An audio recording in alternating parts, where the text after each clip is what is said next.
Para começar, eu vou usar o Pinterest para procurar um PNG para enfeitar os lábios.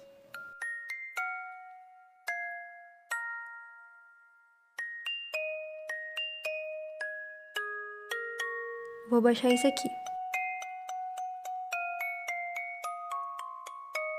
Agora aqui na Ibis, eu vou vir aqui, adicionar uma nova camada e mudar o modo de mistura para saturação.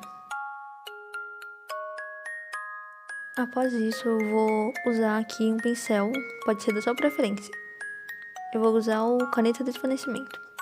E agora é só pintar toda a boca.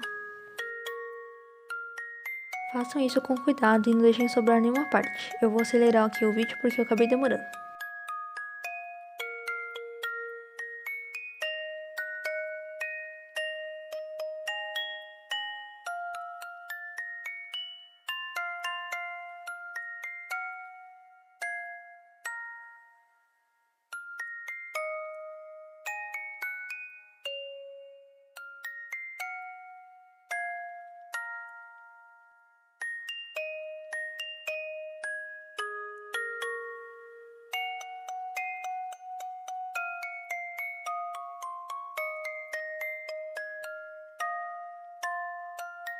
Após isso, eu vou clonar aqui nas camadas esse layer e mudar para modo de mistura luz indireta.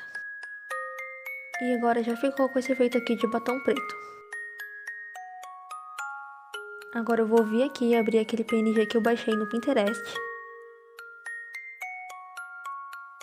Mudar a camada dele para modo de mistura adicionar e agora é só posicionar e a boca tá pronta.